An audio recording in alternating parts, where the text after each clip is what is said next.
నిలబెట్టుకుని party main Jaganmohan Reddy కూడా అనేక సార్లు చెప్పాను నేను, చంద్రబాబు నాయుడు గారి పార్టీ చాలా బలంగా ఉంది, అందుకే ఆయన ఎదుర్కోవడం కష్టమవుతుంది. ఈవేళ మీరు పార్టీని బిల్డ్ చేసుకోండి. మీ పార్టీ లేదు అసలు.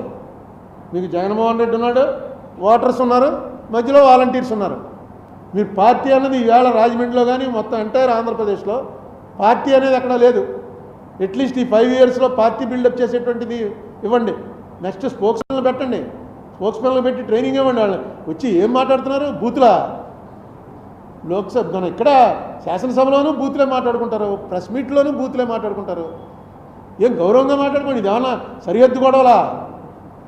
కొంచెం గౌరవంగా మాట్లాడడం, వాళ్ళు దానికి ట్రైనింగ్ ఇవ్వటం, అసలు ఎందుకు ఓడిపోయారన్న దాని మీద ఒక మీటింగ్ పెట్టుకోవటం, ఇవన్నీ చేయండి. ఇదేమి ఎండ్ కాదు. ఇది అయిపోయామని ఎవడన్నా అనుకుంటే, చంద్రబాబు నాయుడు గారి పార్టీ కూడా అయిపోయింది జగన్ పార్టీ అనుకుంటే వాళ్ళు పొరపడుతున్నారు, మేము అయిపోయామరా అని జగన్ పార్టీ అనుకుంటే వీళ్ళు పొరపడుతున్నారు. ఎందుకంటే ప్రజాస్వామ్యంలో ఇది అసలు 5 ఏళ్లకోసారి ఎలక్షన్ పెట్టడం గవర్నమెంట్ మారటానికే. ఈసారి మారటం అనేది చాలా మంచిగా మారింది. ఎందుకు కారణం ఏంటంటే అక్కడ బీజేపీ అనేటువంటి కేంద్రం ఏదైతే మన సవత్తల్లి ప్రేమ చూపిస్తుందో కరెక్ట్గా కంట్రోల్ చేయడానికి డెఫినెట్గా జగన్ కన్నా చంద్రబాబు నాయుడు గారు బెటర్ వచ్చాడు. దీని మీద పెద్ద నిరుత్సాహపడిపోకలా. ఇంకా అటాకులు జరుగుతున్నాయి. లీగల్గా వెళ్ళండి. లీగల్గా ఎక్కడైతే కొడుతున్నారో అన్ని వీడియోలన్నీ టీవీలో చూపించడం కాదు, కోర్టులో పెట్టండి. కోర్టులు ఉన్నాయి, ఇంకా కోర్టులో న్యాయం జరుగుతుంది ఖచ్చితంగా. అప్పుడు ఆగుతాయి. అక్కడ ఈ వెళ్ళి వచ్చి రోడ్డు మీద కొడుతున్న వాళ్ళని చంద్రబాబు నాయుడు ఏం పంపడం, ఆ రోడ్డు మీద తన్నులు తింటున్న వాళ్ళందరినీ జగన్మోహన్ రెడ్డి పంపిన వాళ్ళు కాదు. ఎక్కడెక్కడ ఏ గొడవలు జరిగితే నిన్న ఆ పార్టీలో ఉన్నవాడు ఈ పార్టీలోకి వచ్చాడు, ఈ పార్టీలో ఉన్నవాడు ఆ పార్టీలోకి వెళ్తున్నాడు. సో మీరు పార్టీ అంటూ బలంగా ఉన్నప్పుడు ఇవన్నీ కూడా ఆటోమేటిక్గా సర్దుమణుగుతాయి. ఎప్పుడైతే పార్టీ బలంగా లేదో అటాకులు జరుగుతూ ఉంటాయి. ఎందుకంటే ఆ స్థాయికి తీసుకొచ్చేసారు రాజకీయాలు. ఇప్పుడు చూడండి, పక్కనే ఒరిస్సా 24 ఏళ్ళు ఒక్క ఎలక్షన్ కూడా ఓడిపోకుండా 24 ఏళ్ళు ఆయన అనుకుంటాను రికార్డు. వాడు లేడు ఇండియాలో. నవీన్ పట్నాయక్ ఆ మాజీ అని చిన్న కుర్రాడు సీఎం అయ్యాడు, వెళ్ళాడు దానికి. ఆ వీడియో చూస్తే నిజంగా అలా ఉండాలి.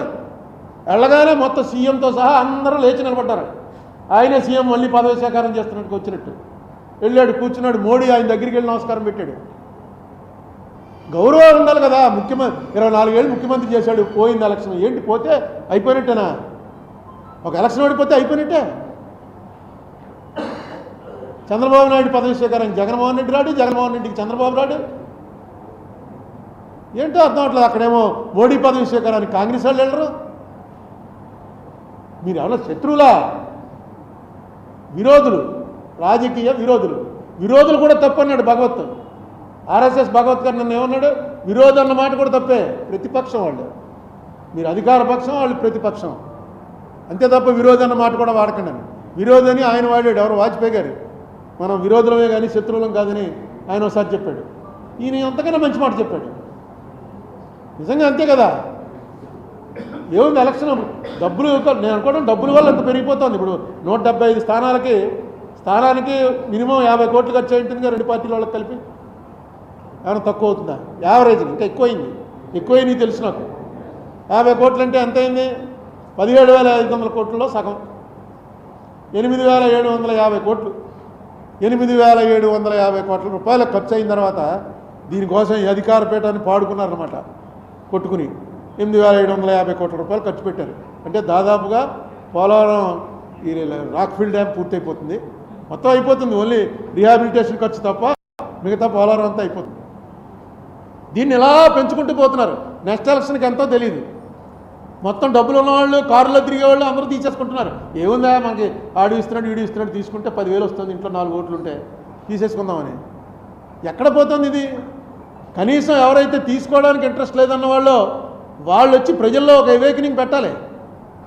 ప్రజల్లో అవేకనింగ్ పెట్టకపోతే ఇది ఇలా ఈ పాట పాడుకుని 8,750 కోట్ల రూపాయలకి రాష్ట్రం పాడుకున్న తర్వాత ఈ రాష్ట్రంలో వ్యాపారం చేస్తారా, జనం కోసం చేస్తారా? మనమే ఊహించుకోండి. మనమే ఆస్తులన్నీ అమ్మేసి అప్పులు చేసి ఎమ్మెల్యే ఎంపీ అయిన తర్వాత మొట్టమొదటి ప్రయారిటీ ఏముంటుంది? మనం కరెక్ట్ కాకపోయినా సరే ఫస్ట్ ప్రయారిటీ మనం అప్పులు తీర్చాలి. లేకపోతే వాళ్ళు ఊరుకోరు. పోనీ ఆస్తులు త్యాగం చేసేసినా అప్పులు తీర్చాలి. ఏ పొలిటీషియన్ అయినా అలాగే తయారవుతున్నాడు. దీనికి కారణం ఏంటి అనేటువంటిది ఎవరైతే చెప్పగలిగిన వాళ్ళు, కొంచెం చదువుకున్న వాళ్ళు, డబ్బులు అవసరం లేకుండా వెళ్ళి ఓటేస్తున్న వాళ్ళు ఉన్నారో వాళ్ళందరూ కూడా నోరు మూసి కూర్చుంటున్నారు. మేధావి మౌనం చాలా ప్రమాదకరం. ఎప్పుడో వీరేశలింగం పంతులు గారు చెప్పారు అందరికన్నా ముందే, వైలెన్స్ కన్నా సైలెన్స్ చాలా ప్రమాదం అని. ఒక మామూలు జనం చేసే వైలెన్స్, రౌడీలు చేసే వైలెన్స్ కన్నా ఇంటలెక్చువల్ మెయింటైన్ చేసే సైలెన్స్, అది చూస్తూ కూడా వీడు సైలెన్స్గా ఉంటే అది ఎక్కువ ప్రమాదం. ఎందుకంటే రౌడీ పేటకు ఒకడే ఉంటాడు, రౌడీని వ్యతిరేకించే వాళ్ళు చాలామంది ఉంటారు. ఇంతమంది ఉండి కూడా ఎవడో కంకణం కట్టుకోవడానికి సిద్ధపడ్డాడు, మనకెందుకు లేని. ఏ ప్రభుత్వం వచ్చినా సరే ఇది తప్పదు, ఇది ఇలా కంటిన్యూ అవుతూనే ఉంటుంది.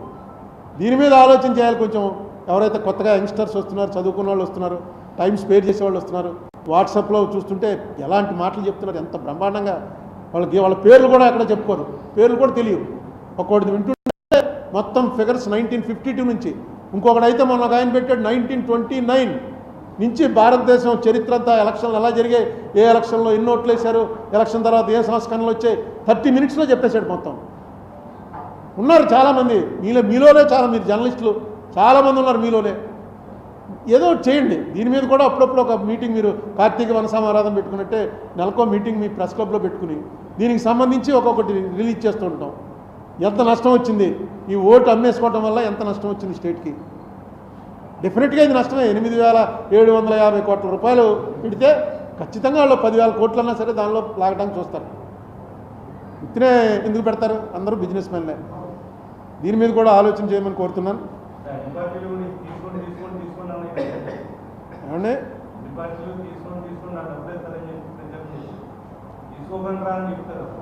అందరూ ఎవరిచ్చినా తీసుకుని నాకు ఓటేయండి అని ఎందుకు వేస్తారు? ఏమని చెప్పాను? 91లోనా? 94కి డబ్బులు లేవు అసలు. నువ్వు పొరపడ్డావు మిస్టర్. అసలు 5 పైసలు ఇవ్వలేదు. అసలు నా దగ్గర ఉంటే కదా, అలాగా ఎప్పుడూ ఇవ్వాల. నీకు 94 7 నియోజకవర్గాల్లో, ఈస్ట్ గోదావరిలో 6, ఈస్ట్ గోదావరి 6 నియోజకవర్గాల్లో ఎక్కడ కూడా ఓటుకోలే. కొవ్వూరులో జరిగింది. వెస్ట్ గోదావరి ఎప్పటి నుంచో ఉంది అలవాటు. నాకు పార్టీ ఇచ్చింది, మీరందరూ ఇచ్చింది. నా సొంత డబ్బులు అయితే డిపాజిట్ జైన్ వెళ్ళి డిపాజిట్ వేసాడు, జైన్ కట్టేశాడు అశోక్ కుమార్ జైన్. ఏది నేను డబ్బులు ఇస్తానంటే తీసుకోలేదు. అంటే ఎంత 5,500 ఎంతో డిపాజిట్ సరి గుర్తులేదు. నాకు అయిన ఖర్చు 11 లక్షల రూపాయలు. అందరికీ డబ్బులు ఇచ్చిన వాళ్ళందరికీ ఒక కార్డు మీద రాసి పంపించాను. ఎవరో నాకు ఇచ్చిన డోనర్స్ పేర్లు, ఎంత ఖర్చు అయింది రాసి, పార్టీ ఇచ్చింది ఎంత, డోనర్ల పేర్లు, రామనారాయణ 1000 రూపాయలు, కృష్ణకుమార్ 500 రూపాయలు అని రాసి కార్డులు అందరికీ పోస్ట్ చేశాను. స్కిల్ డెవలప్మెంట్లో ఇప్పుడు చంద్రబాబు నాయుడు గారే సిబిఐకి అప్పచెప్పేస్తాడు. ఎందుకంటే వాళ్ళు ఊరికే వచ్చి అనవసరంగా సెంట్రల్ జైలు దగ్గరికి వచ్చి చంద్రబాబు గారిని చూడడం, బయటకు వచ్చి నన్ను బూతులు తిట్టడం, ఇంటికి వెళ్ళిపోవడం, ఇదే చేశారు. ఎందుకు చేశారో నాకు అర్థం అలా. ఇప్పుడు జగన్మోహన్ రెడ్డి గవర్నమెంట్ కేసు పెట్టింది, అన్యాయంగా పెట్టింది, చంద్రబాబును అరెస్ట్ చేసింది, లోపల పెట్టింది. ఇదేగా వాళ్ళ ఆరోపణ. అంటే వదిలేస్తారా? ఇప్పుడు అన్యాయంగా వచ్చి పెట్టాడు అని చెప్పి ఎంత గొడవ చేసినా వదులుతారా? సిబిఐకి అప్పచెప్తే న్యాయం జరుగుతుంది కదా. వీళ్ళ ముందు ఉన్నటువంటి ఆఫీసర్ని తప్పిస్తే స్టేట్ గవర్నమెంట్ని తప్పించి సిబిఐకి వెళ్ళాలి. అలా పెట్టినది ఏడవలసింది ఎవరో? రూలింగ్ పార్టీ వాళ్ళు ఏడవాలి, మా మీద నమ్మకం లేదా అని. విచిత్రంగా ఈయన పార్టీ వాళ్ళు మరి ఏముందో వీళ్ళకి, బీజేపీకి అప్పుడు సంబంధాలు ఏంటో నాకు తెలియదు, కానీ వీళ్ళు తిట్టేశారు మొత్తం. అసలు నన్ను తిట్టకుండా రాజమండ్రి నుంచి వెళ్ళినవాడు ఎవడలేడు. వచ్చిన వాళ్ళు అందరూ తిట్టడం ఏంటో నాకు అర్థం అవ్వాలి. నేను ఏమన్నా అందులో చంద్రబాబు నాయుడు గారు ఇది చేశాడు కాబట్టి ఆయన ఏమని చేయండనో అలాంటిది ఏదో పెడితే అర్థం ఉంది. ఆయనే తీసుకున్నాడు, మళ్ళీ వకాలతో ఆయనే వేసాడు, ఇంకెవరూ తీసుకోవాలి కానీ నోటీసులు ఎవరు నోటీసులు తీసుకోవాలి. అడ్రస్ నాట్ అవైలబుల్ అని అలా తప్పించుకున్నారు. ఈయనకు ఒకటికి నోటీస్ వెళ్ళింది, అచ్చెన్నాయుడు గారికి తీసుకున్నాడు ఆయన, కానీ వకాలతో ఇలా. చంద్రబాబు నాయుడు గారు వకాలతో కూడా వేశాడు. వకాలతో వేశారు కాబట్టి మళ్ళీ వచ్చినప్పుడు అవుతుంది. దాని మీద ఇంక నేను వీళ్ళకేదో సిబిఐ ఎంక్వైరీ అయితే కరెక్ట్గా వస్తుందిరా అనుకుంటే వీళ్ళు ఏడ్చేస్తుంటే ఇంకేం చేస్తాం? నిన్ను కొట్టాడండి ఎవరోనో, ఇక్కడ ప్రకాష్ నగర్ పోలీస్ స్టేషన్కి వెళ్ళి కంప్లైంట్ ఇచ్చావు, వాడు నన్ను కొట్టాడని. ఆ పోలీసులు కొట్టినాడు ఒకటే. నేను అలా రోడ్డు మీద పోతూ ఆపి ఈ స్టేషన్లో కదా, నువ్వు వెళ్ళి ఎస్పీకి ఈ స్టేషన్ నాకు వీలు లేదని చెప్పు, వీళ్ళంతా కలిసిపోయినారని చెప్పు అని అన్నాను. అంటే నువ్వు బయటకు వచ్చి నన్ను లంపగా కొడితే నేనేం చేయను?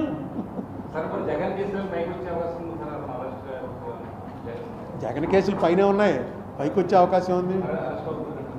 అరెస్ట్ ఉండదండి. ఇంకా చాలామందికి ఉన్నటువంటి ఒక ఇదేంటంటే అరెస్టులు ఎప్పుడు చేస్తారు, రిమాండ్ ప్రిజనర్స్ అంటారు, కన్విక్షను.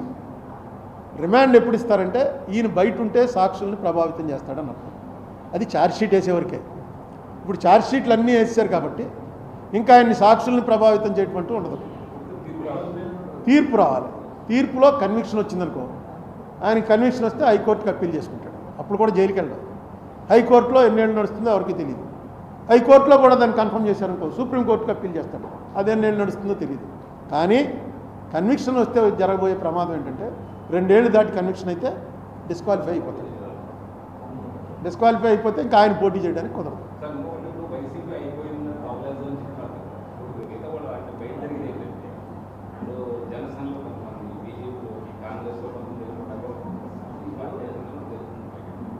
పోతారు కాదు కానీ మీకు ఒకటే తెలుసుకోండి, ఈవేళ ఉన్నటువంటి రాజకీయ పరిస్థితుల్లో లీడర్స్ తోటి జనం లేరు. జనం ఉన్నది పార్టీస్ తోటి ఉంటున్నారు.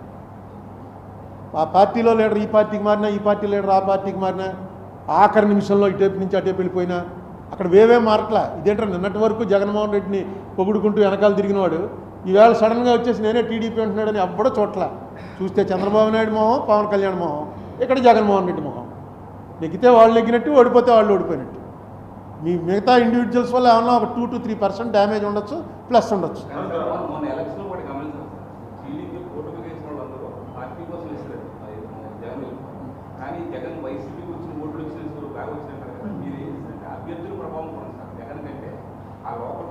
అదే ఈ థీరీలు కరెక్టే. ఈ థీరీ ప్రూవ్ చేయలేని థీరీ. కేసీఆర్ని అదేగా అన్నారు, అభ్యర్థులు మార్చుంటే నెగ్గును, మార్చలేదు కాబట్టి ఓడిపోయాడు. ఇది ఏది కూడా ప్రూవ్ చేయలేని థీరీ, అయిపోయిన తర్వాతే చెప్తారనమాట. కానీ ఒకటి మాత్రం, మొన్న ఇది జగన్మోహన్ రెడ్డిని దించటమే ఈ ఎలక్షను, ఇంకా మిగతావన్నీ పక్కనెట్టండి, జగన్మోహన్ రెడ్డిని దించటమే ఈ ఎలక్షను అని ప్రజల్లో ఆలోచన మార్చిన వాడు మాత్రం పవన్ కళ్యాణ్. ఎందుకంటే వాడు బీజేపీ ఎలియన్స్లో ఉంటూ వాళ్ళతో కన్సల్ట్ చేయకుండా ఇక్కడికి వచ్చి జైలు దగ్గర ఆయన ప్రకటించాడు. ఆ ప్రకటించడంతో ఓకే వాళ్ళు వచ్చినా రాకపోయినా పవన్ కళ్యాణ్ వచ్చేస్తాడు రా మనతో. పవన్ కళ్యాణ్ రావటమే నేను అనేకసార్లు చెప్పాను, డెడ్లీ కాంబినేషన్. అది కాపు కమ్మ కలవటం అనేది చాలా డెడ్లీ కాంబినేషన్. అది అనౌన్స్ అయిపోయింది. తర్వాత మరి ఎవరు కాళ్ళు చెప్పాను, కాళ్ళు పెట్టుకున్నాడో ఏం చేశాడో కానీ బీజేపీని కూడా ఒప్పించి తీసుకొచ్చాడు. బీజేపీకి మంచిది అయింది. వీళ్ళిద్దరే వెళ్ళుంటే ఇంకా ఒక సీట్ ఎక్కువ వచ్చినేమో.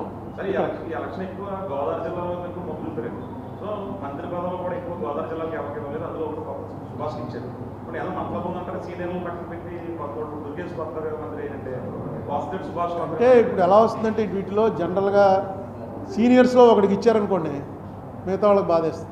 సీనియర్స్ అందరినీ పక్కన పెట్టాడు అనేటువంటి ఒక ఫీలింగ్ ఎప్పుడైతే వెళ్తుందో, నెక్స్ట్ ఈవేళ ఉన్న పరిస్థితుల్లో నేను రేపు ఎలక్షన్ నెగ్గి మంత్రి అవ్వాలరా అనేటువంటి ఆ అంబిషన్ తోటి వచ్చినోడు ఎవడలేడు, జగన్ ఓడిపోవాలరా అన్నది తప్ప. మొన్న ఎలక్షన్లో ఇంకేం కనబడాల, జగన్ ఓడిపోవాలరా అన్నది ఫస్ట్ లాస్ట్, అదే ఒకటే విషయం అనమాట. ఎజెండా ఒకటే, ఆ ఎజెండా సెట్ చేసింది డెఫినెట్గా పవన్ కళ్యాణ్.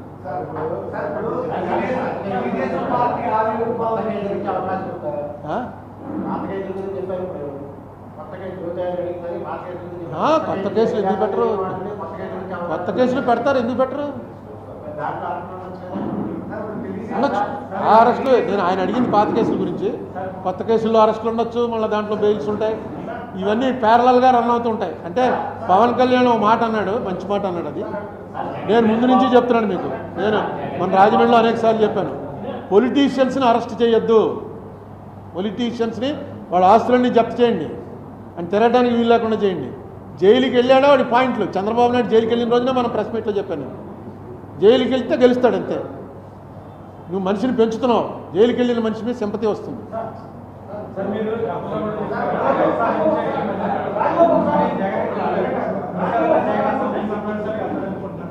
వెళ్ళాలి, జగన్ వెళ్ళాలి ఖచ్చితంగా. మధ్యలో అలగటం, పోవటం, బయటికి పోవటం ఇవన్నీ చేయకండి. చంద్రబాబు నాయుడు గారు బయటికి పోయింటే ఆ వేళ చాలా పెద్ద హ్యూమిలియేషన్. అది మనం వెంటనే ప్రెస్ మీట్ కూడా చెప్పాం. అసలు ఆ టైప్ ఆఫ్ డిబేట్లు ఆపండి. ఆ టైప్ ఆఫ్ డిస్కషన్ వల్ల ఏం ప్రయోజనం లేదు. ఏదో ఎలిమెంటరీ స్కూల్లో పిల్లలు దెబ్బలాడుకుంటున్నట్టు, అది వాళ్ళు కూడా దెబ్బలాడుకోవట్లేదు. ఇప్పుడు వాళ్ళు చాలా గౌరవంగా మాట్లాడుకుంటారు. యనమల రామకృష్ణుడు లేదు, మంత్రివర్గం అంటూ లేదు. కానీ ఇప్పుడు యనమల దూరం పెట్టారు. అంటే ఇది లోకేష్ మంత్రివర్గం అంటారా, చంద్రబాబు అంటారా? చంద్రబాబు లోకేష్ నేను వేరుగా చూడండి, ఇద్దరు ఒకటే. చంద్రబాబు నెక్స్ట్ లోకేష్. మీకేమైనా అనుమానం? నాకేం అనుమానం లేదు. వారసత్వాలు గైరసత్వాలు అనేవి ఇక్కడ ఇండియాలో ఖచ్చితంగా నడుస్తాయి, అన్ని స్టేట్లలో నడుస్తున్నాయి. ఇప్పుడు మమతా బెనర్జీ పెళ్లి చేసుకోలేదు, ఏం చేసుకొని తీసుకొచ్చి మేనాలుండి పెట్టిందిగా, ఎవరినో నమ్మాలి కదా. ఓన్లీ కాంగ్రెస్, ఇందిరాగాంధీ, నెహ్రూ అనేవారు. ఇప్పుడు అయ్యే పార్టీ చూసుకోండి, ఎక్కడో 2-3 చోట్ల నవీన్ పట్నాయక్, ఎందుకంటే వాళ్ళు పెళ్ళిళ్ళే చేసుకోలేదు. మోడీ కూడా అంతే. మోడీకి వారసత్వం ఏం లేదు, పార్టీ ఉంది వాళ్ళకి, చాలా బలమైన పార్టీ అది. ఇండియాలో ఏంటి, ప్రపంచంలోనే ఒక ప్రిన్సిపల్ బేస్డ్ పొలిటికల్ పార్టీ అది. ఆ ప్రిన్సిపల్తో మనం ఏకీభవించకపోవచ్చు, అది వేరే విషయం. చూడండి, అందుకే ఎంత బీజేపీ వాళ్ళు ఎంత తెలివిగా ఆలోచించారు చూడండి. కేంద్ర మంత్రి, రాష్ట్ర మంత్రి ఇద్దరిని కూడా మామూలు పార్టీలో ముందు నుంచి వచ్చిన వాళ్ళనే ఇచ్చారు. మర్మగా మంత్రి వస్తుందని ఎవడు అనుకోలేదు. అలాగే అక్కడ ఇంకొక ఆయన రాయలసీమ నుంచి వచ్చాడు, పేరేంటి, సత్యకుమార్. పార్టీ అరుణ్ కుమార్కి టికెట్ అని ఎవడని అనుకున్నాడా? పార్టీ అంతే. అది పార్టీ అనేది, బీజేపీ అనేది ఒక పార్టీ ఉంది కాబట్టి కరెక్ట్గా నేనైతే అనుకోలేదు. ఎందుకంటే ఎంతోమంది కోటీశ్వర్లు ఉన్నారు బీజేపీ పార్టీ తరఫున నెగ్గిన వాళ్ళు కూడా. వాళ్ళందరినీ కాదని అసెంబ్లీలో ఉన్నారు, పార్లమెంట్లో ఉన్నారు, గవర్నమెంట్కి చాలా దగ్గరగా ఉండేవాళ్ళు ఉన్నారు. వాళ్ళందరినీ కాదని సామాన్యులు ఇద్దరికి ఇచ్చారు. సో వాళ్ళు బలపడదామని చూస్తున్నారు, బలపడతారు కూడా. ఎందుకంటే తమిళనాడులో 18% వచ్చింది, మన సీటు రాలేదు కానీ ఓట్లు బాగా పెరిగాయి. ఇక్కడ కూడా పవన్ కళ్యాణ్ తోటి కలిసి ఉన్నారు, పెరుగుతారు. అది పెరగడం అంత మంచిది కాదని నా ఉద్దేశం అనుకోండి, అది వేరే గొడవ. మార్గదర్శి కేసులో ఎఫిడేవిట్ చేయమని నేను చంద్రబాబు నాయుడు గారు నాకు సపోర్ట్ చేయమని నేను అడగలేను, వాళ్ళిద్దరికీ ఉన్న స్నేహం నాకు తెలుసు. కానీ ఇప్పుడు ఇంక పెద్ద సపోర్ట్ ఏముండదు, వాళ్ళు యథార్థాలు ఎలాగే చెప్పాలి. గవర్నమెంట్ని పార్టీ చేశాం కాబట్టి అక్కడికి వచ్చి యథార్థాలు చెప్పాలి. మీ చంద్రబాబు నాయుడు గారు సాయం చేద్దాం రామోజీరావు గారికి అనడానికి రామోజీరావు గారు లేరుగా, అసలు ఆయన మనిషే లేడు. సో ఆ కేసు ఏమవుతుంది అన్నది ఓపెన్ అయిన తర్వాత నేను ప్రెస్ మీట్ పెట్టి మీకు ఎలాగ చెప్తాను.